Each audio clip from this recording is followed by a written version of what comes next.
Assalamualaikum warahmatullahi wabarakatuh. Salam sejahtera untuk kita semuanya.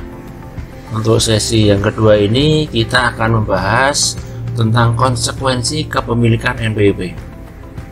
Di sesi kemarin saya sudah menjelaskan berbagai hal tentang NPWP, subjek pajak, kemudian objek pajak, PTKP dan yang lainnya. Nah, untuk ke depan kita setelah paham tentang NPWP, konsekuensinya apa saja? Contoh, pada 1 Januari 2019 kita mendaftarkan diri, maka seluruh kewajiban pajak harus dipenuhi. Kewajiban yang pertama yaitu kewajiban kepada diri sendiri, yaitu menghitung, menyetor, dan melaporkan. Menghitung atas penghasilan yang diterima, menyetor atau membayarkan jika terjadi kurang bayar, melaporkan atas apa yang kita hitung dan kita setor tadi. Yang kedua, kewajiban kepada pihak lain apa saja? Menghitung, memotong, dan menyetor serta melaporkan. Nah, ini konsekuensi kepemilikan NPWP yang harus dilakukan oleh wajib pajak, entah itu kepada diri sendiri dan kepada pihak lain. Jangan dilupakan. Menghitung, memotong, menyetor, contoh sesuai dengan ketentuan undang-undang. Untuk menghitungnya, memotong itu mengambil X% bagian dari penghasilan yang kita bayarkan kepada pihak lain. Menyetor sebesar X% yang telah kita potong tadi disetorkan ke kantor pos atau bank dengan surat setoran pajak yang sekarang banyak dikenal dengan namanya e-billing. Melaporkan yaitu melaporkan kegiatan hitung, potong, dan setor dengan surat pemberitahuan atau SPT. Jadi singkatan dari SPT itu adalah surat pemberitahuan. Jadi di dalam konsekuensi tadi muncul yang namanya menghitung, memotong, menyetor, dan melaporkan. Itu sesuai dengan apa yang kita telah lakukan dan laksanakan di dalam keseharian, entah itu bulanan, entah itu tahunan. Jadi kita harus detail dan paham dalam mengetahui itu pajak apa, kemudian kita setorkan tanggal berapa, dilaporkan tanggal berapa, melalui apa. Nah, itulah yang dinamakan hitung, potong, setor, dan lapor. Kewajiban kepada diri sendiri di PPh pasal 25 yaitu pembayaran pajak atas penghasilan yang diterima atau diperoleh dibayar setiap bulan. PPh pasal 29 itu SPT tahunan, dibayarkan pada akhir tahun jika ada kekurangan pajak. PPh pasal 4 ayat 2, pembayaran pajak atas transaksi tertentu yang ditetapkan tersendiri sesuai undang-undang seperti pengalihan tanah atau bangunan. Dulu ada yang namanya pembayaran fiskal luar negeri. Setiap bertolak ke luar negeri sudah dan undang-undang peraturan ini sudah dihapus sejak tahun 2010. Di fiskal luar negeri ini sudah dihapus. Kewajiban kepada pihak lain apa? PPh pasal 21, pajak atas penghasilan yang diperoleh pihak lain atas orang pribadi, atas pekerjaan, jasa, jabatan, kegiatan yang dilakukan setiap bulan. PPh pasal 23, pajak atas penghasilan berupa dividen, bunga, royalti, sewa, jasa, dan imbalan tertentu yang diterima subjek pajak dalam negeri. Selanjutnya, kewajiban NPWP itu punya kewajiban. PPh pasal 25 lapor 29 wajib. PPh pasal 21/26 itu subjek pajak luar negeri. Orang pribadi, badan, kalau orang pribadi, kalau ada pegawai ya kita wajib lapor. PPh 21 tidak ada pegawai tidak wajib. PPh pasal 23/26 melaporkannya jika atau wajibnya jika ada transaksi objeknya ada, baru kita laporan. Kalau memang tidak ada transaksi objek ya tidak kita laporkan. Jadi beda ketentuan antara pajak yang satu dengan yang lainnya. Nah, ini untuk aturan yang mungkin lama seperti ini. Nanti ada update peraturan yang terbaru. Kemudian memotong, menyetor, melapor kapan? Pasal 3 ayat 1, 2, 3, dan 7 Undang-Undang KUP.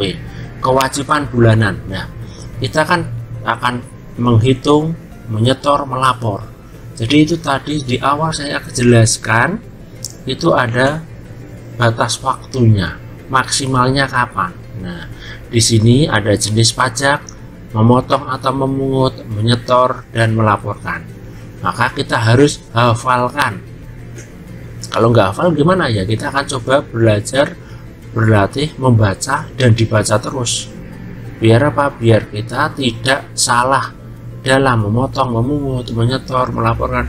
Karena kesalahan yang kita lakukan itu bisa menimbulkan yang namanya sanksi. Oke, kita kembali ke permasalahan yang ini. Jenis pajaknya PPh pasal 21, memotong atau memungut itu saat pembayaran atau akhir bulan terutang.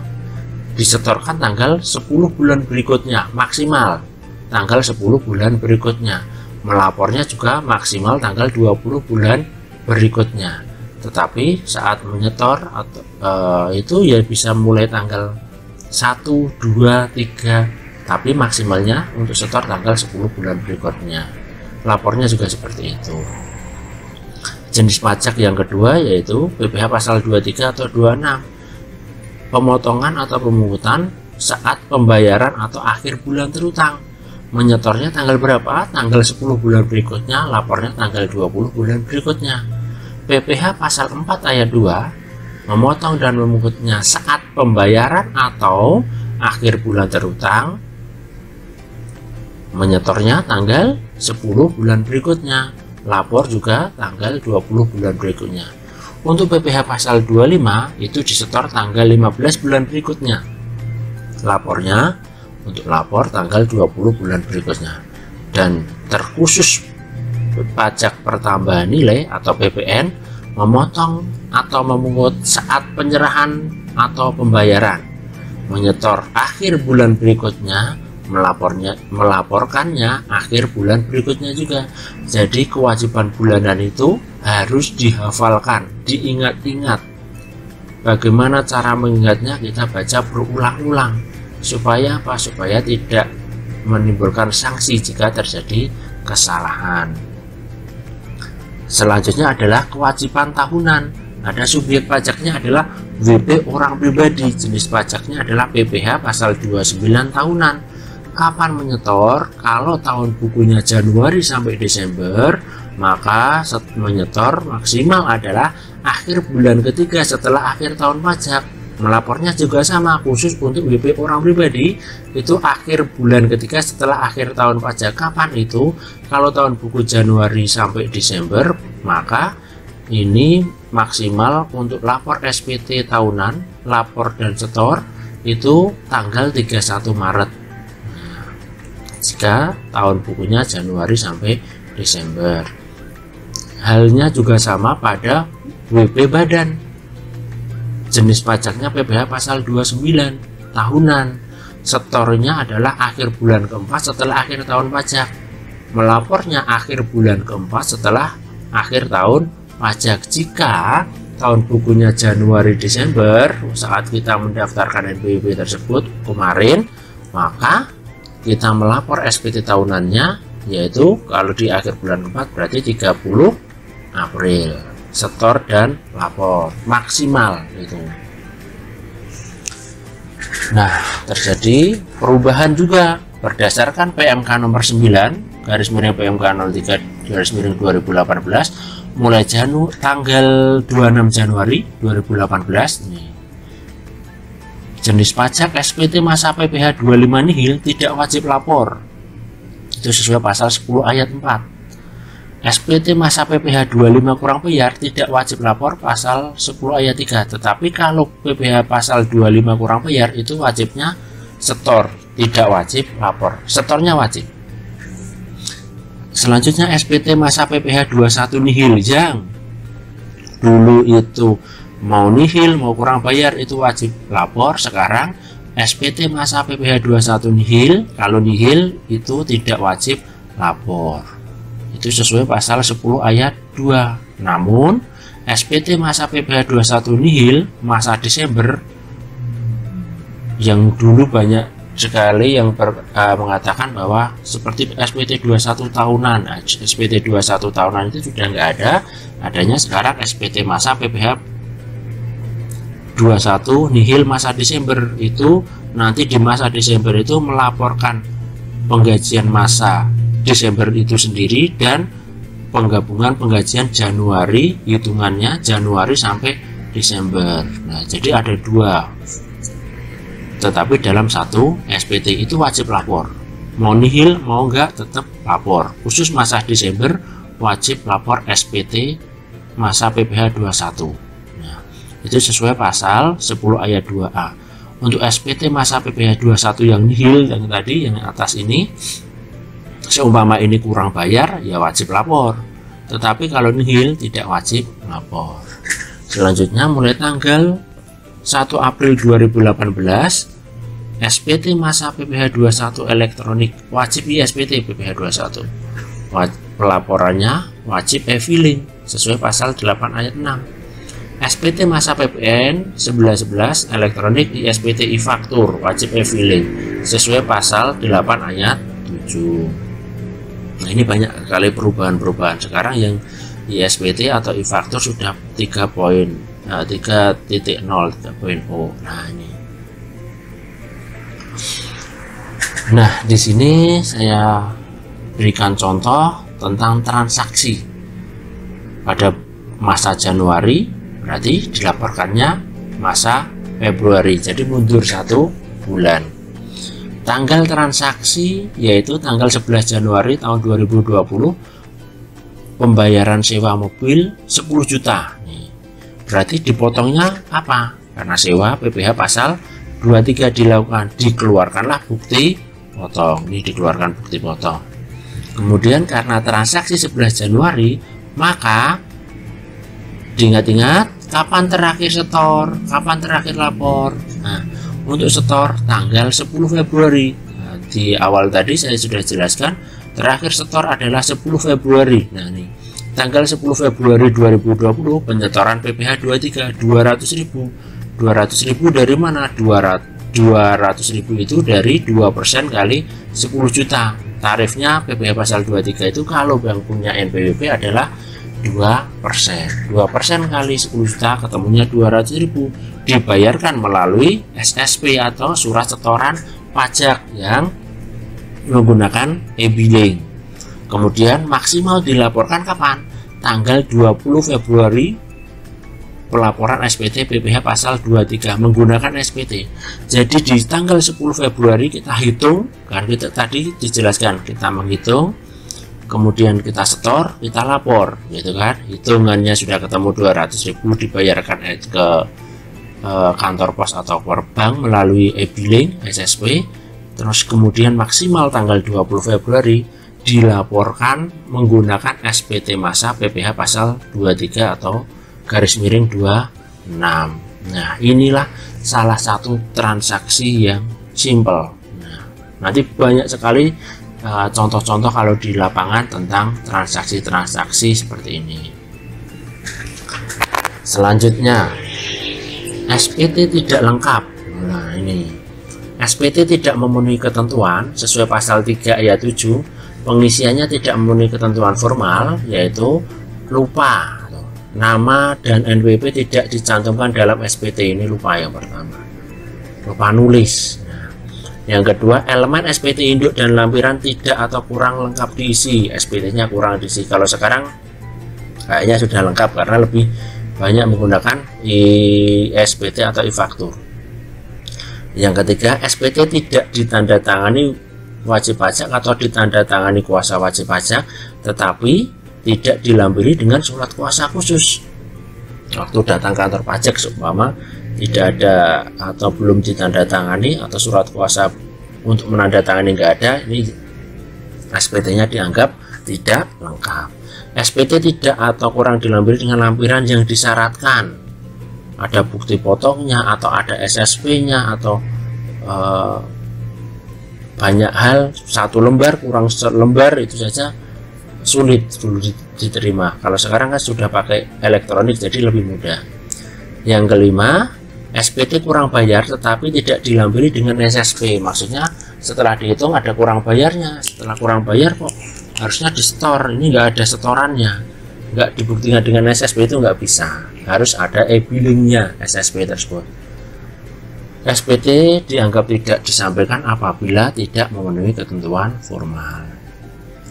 Pengisian SPT sesuai pasal 3 ayat 1, 1A dan Undang-Undang KUP, SPT harus diisi dengan dalam bahasa Indonesia huruf Latin, menggunakan angka Arab, satuan mata uang rupiah, kecuali WP yang telah mendapatkan izin Menteri Keuangan untuk menyelenggarakan pembukuan dengan menggunakan bahasa asing dan mata uang selain rupiah, yaitu dalam mata uang US dolar. Nah, di Dirjen Pajak ada ketentuan yang mengatur tentang perpanjangan jangka waktu penyampaian SPT tahunan. Kalau tadi kan saya jelaskan kapan terakhir SPT OP, kapan terakhir SPT badan. Nah, karena kesibukan, karena sesuatu hal, human error dan yang lainnya, boleh tidak, ada nggak jalan keluar kayak gitu. Biasanya wajib pajak banyak yang tanya, ini belum selesai Pak, Maret, belum selesai Bu, April. Nah, ini bagaimana? Sesuai pasal 3 ayat 4, 5 dan 5A Undang-Undang KUP, apabila SPT tahunan tidak dapat disampaikan pada waktunya, WP dapat mengajukan permohonan perpanjangan. Syarat yang pertama, diajukan secara tertulis kepada kepala kantor, kepala KPP, diajukan sebelum batas waktu penyampaian SPT tahunan berakhir, menyampaikan penghitungan sementara pajak yang terutang dan dilampiri laporan keuangan sementara, melampirkan bukti pelunasan atas kekurangan penyetoran pajak yang terutang.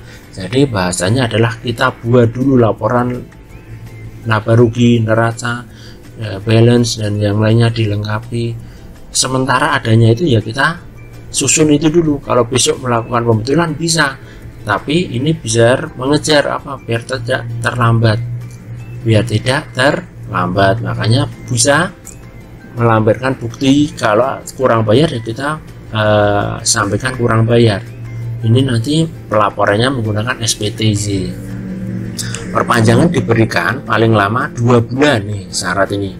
Jadi boleh memperpanjang itu, seumpama tadi orang pribadinya Maret berarti April, Mei. Kalau yang April badan Mei, Juni. Nah, kayak gitu. Apabila tidak disampaikan dalam batas waktu perpanjangan tersebut, diterbitkan surat teguran. Makanya dikasih waktu masih ada perpanjangan, tetapi syarat-syaratnya harus dilengkapi terlebih dahulu. Dikecualikan dari kewajiban penyampaian SPT, pasal 3 ayat 8 Undang-Undang KUP diatur oleh Menteri Keuangan bagi wajib pajak tertentu. Dikecualikan dari kewajiban penyampaian SPT adalah WPOP berpenghasilan itu di bawah PTKP untuk SPT masa dan tahunan. Karyawan nih kan, WPOP yang tidak menjalankan usaha atau pekerjaan bebas untuk SPT masa. Nah, tadi yang dilihat dari sumber penghasilannya. Selanjutnya penyampaian SPT sesuai pasal 6 Undang-Undang KUP Junto Cap 518 PJ 2000 dengan cara disampaikan langsung ke kantor pajak atau secara elektronik. Itu WP nanti menerima tanda bukti tanggal penerimaan. Ingat, tanggal penerimaan kan pasti ada tanggalnya. Kayak kita lapor kapan, kita setor kapan, itu harus ada administrasinya jelas. Atau disampaikan melalui kantor pos secara tercatat. Tanda bukti tanggal pengiriman dianggap sebagai tanda bukti tanggal penerimaan. Jadi kita ngirim pos umpama maksimal tanggal 20, kita kirim pos tanggal 20. Nah, mau sampainya kapan, tetapi yang dianggap itu adalah saat pengiriman. Hari itu tanggal 20 berarti kita tidak terlambat, tetapi bahasanya adalah secara tercatat, atau jasa lain melalui jasa ekspedisi atau jasa kurir yang ditunjuk Dirjen Pajak. Kalau saya, sepengetahuan saya kemarin kantor pos. Sanksi administrasi atas keterlambatan atau tidak menyampaikan SPT pasal 7 ayat 1 Undang-Undang KUP, WP terlambat atau tidak menyampaikan SPT masa, dendanya khusus untuk SPT PPN adalah 500.000 hanya bulan tersebut.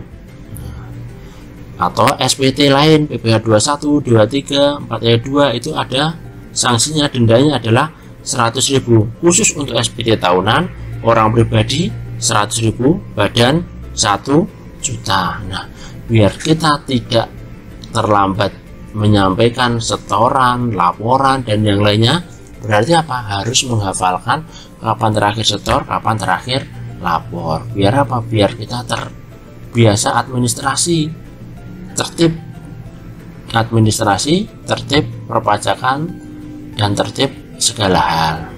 Sanksi-sanksi ini silahkan nanti dibaca berulang-ulang untuk dipelajari dan dihafalkan.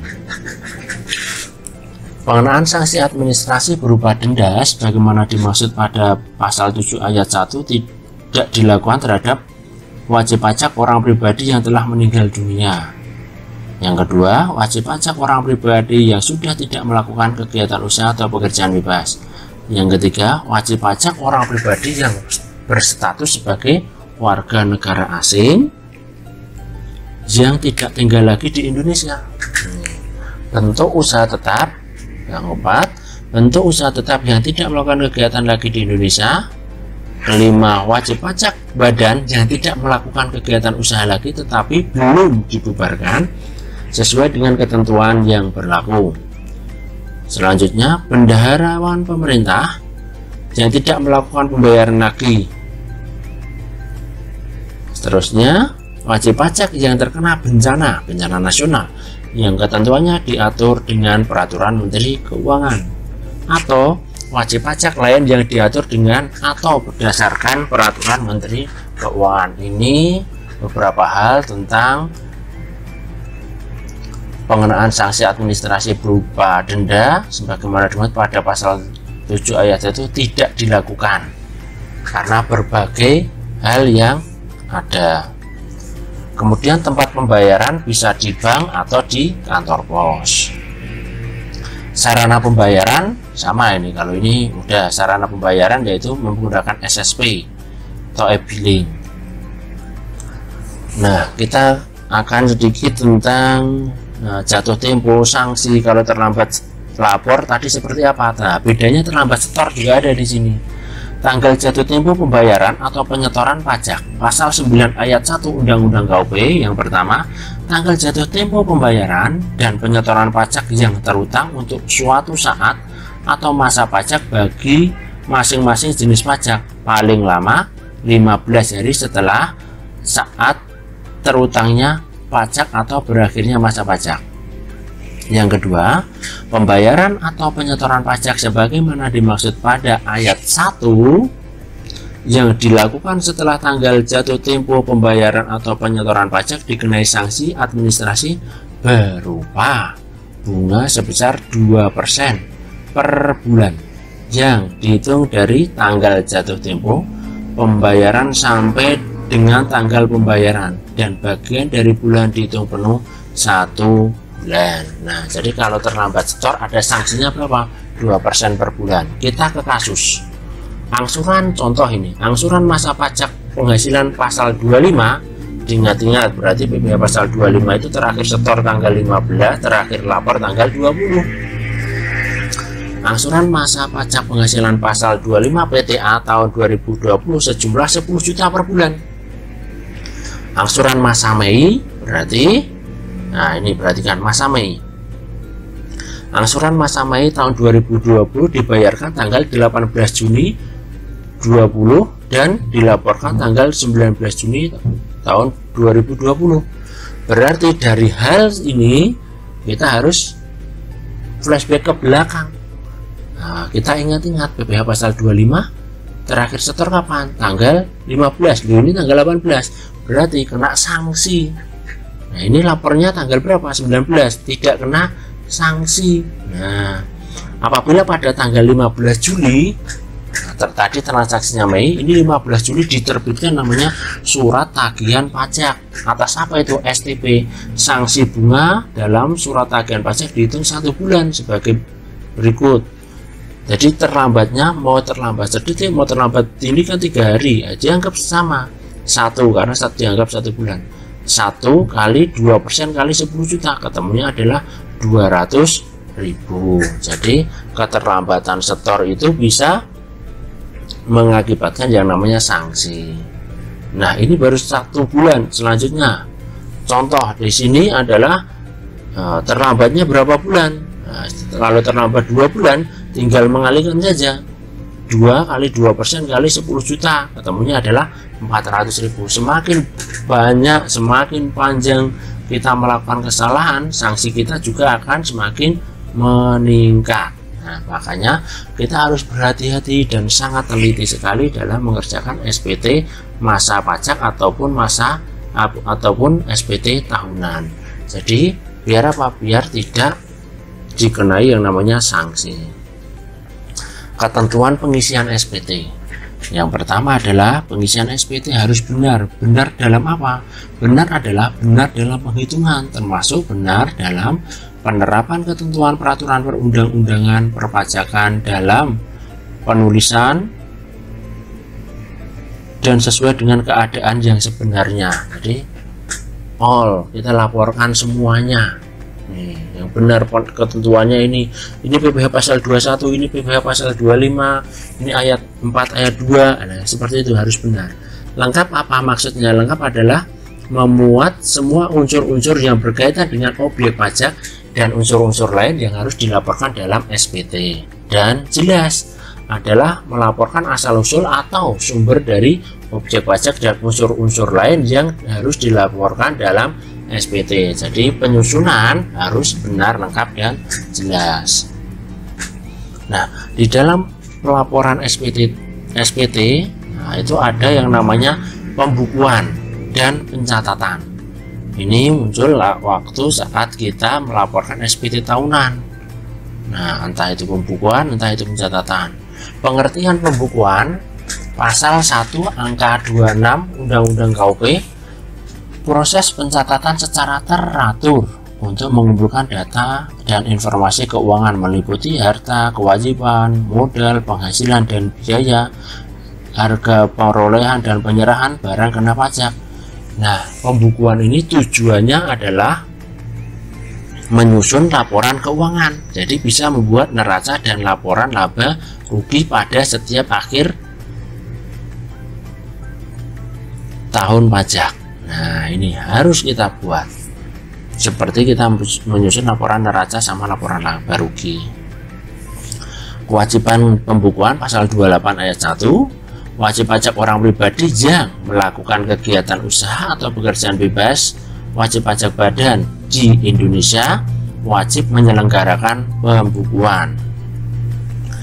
Dikecualikan dari kewajiban pembukuan pasal 28 ayat 2 Undang-Undang KUP, tidak wajib pembukuan tetapi wajib melakukan pencatatan. Itu bagi siapa?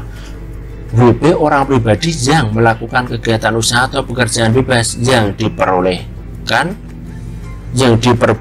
menghitung penghasilan neto dengan menggunakan norma penghitungan penghasilan neto. Nanti ada juga, ini ada di orang pribadi juga penghitungan SPT OP norma. WP orang pribadi yang tidak melakukan kegiatan usaha atau pekerjaan bebas. Nah, ini dikecualikan dari kewajiban pembukuan. Syarat pembukuan pasal 28 ayat 3, 4, dan 5 serta 7 Undang-Undang KUP junto KMK nomor 533 garis KMK titik 04 garing 2000 harus memperhatikan itikat baik, mencerminkan keadaan atau kegiatan usaha yang sebenarnya, dilaporkan, jangan ditutup-tutupi semuanya. Diselenggarakan di Indonesia, huruf Latin, angka Arab itu yang seperti apa? Ya biasa saja seperti ini, angka 2, angka 8, kayak gini aja. Bahasa Indonesia atau bahasa asing yang diizinkan Menteri Keuangan yaitu bahasa Inggris. Bahasanya hanya bahasa asing itu untuk bahasa Inggris. diselenggarakan dengan prinsip taat asas dan dengan stelsel accrual dan stelsel kas. Sekurang-kurangnya terdiri dari catatan mengenai harta, kewajiban, modal, penghasilan dan biaya, serta penjualan dan pembelian, sehingga dapat dihitung besarnya pajak yang terutang. Perubahan tahun buku dan metode pembukuan. Nah, kadang di dalam perjalanan waktu kita bisa merubah yang tahun bukunya Januari Desember kita buat menjadi Juli Juni. Nah, itu. Tapi perubahan atas tahun buku, perubahan atas metode pembukuan, pengakuan penghasilan biaya, metode penyusutan aktiva tetap, metode penilaian persediaan itu harus mendapatkan persetujuan dari Dirjen Pajak. Berubah-ubah itu harus ada persetujuan Dirjen Pajak. Pembukuan dalam bahasa asing dan mata uang selain rupiah, WP dalam rangka PMA, kontrak karya, kontrak bagi hasil, BUT, WP yang mempunyai afiliasi dengan perusahaan di luar negeri. Ini yang bisa menggunakan bahasa asing. Setelah mendapatkan izin Menteri Keuangan, pemberian izin dilimpahkan kepada Dirjen Pajak. Nah, tadi pembukuan, sekarang pencatatan. Sesuai pasal 28 ayat 9 Undang-Undang KUP, pencatatan adalah pengumpulan data secara teratur tentang peredaran atau penerimaan bruto dan atau penghasilan bruto. Itu modelnya adalah setiap hari kita nyateti itu loh, nyatet penghasilan hari ini 100.000, 200.000 sampai sebulan baru dilaporkan. Itu pencatatan. Nah, sebagai dasar untuk menghitung jumlah pajak terutang termasuk penghasilan yang bukan objek pajak dan atau dikenakan pajak yang bersifat final. Nah, ini hal yang sangat unik di perpajakan, tetapi harus kita lakukan. Saya tadi di awal menyatakan bisa daluarsa pajak itu bisa berapa? 5 tahun. Nah, makanya harus hati-hati, arsip pajak itu harus, atau dokumen itu harus kita simpan rapi. Kewajiban penyimpanan buku atau catatan atau dokumen pasal 28 ayat 11 Undang-Undang KUP, penyimpanan buku, catatan, dokumen yang menjadi dasar pembukuan atau pencatatan dan dokumen lain dilakukan di Indonesia selama berapa? 10 tahun, entah itu badan, entah itu orang pribadi. Artinya SPT berkasnya itu tidak boleh hilang. Kemudian bisa nggak soft copy, bisa di scan. Jadi kita punya database ganda. Untuk apa? Untuk mengamankan dokumen yang sudah lama. Kegiatan pencatatan wajib dilakukan oleh yang pertama WP orang pribadi yang melakukan kegiatan usaha atau pekerjaan bebas.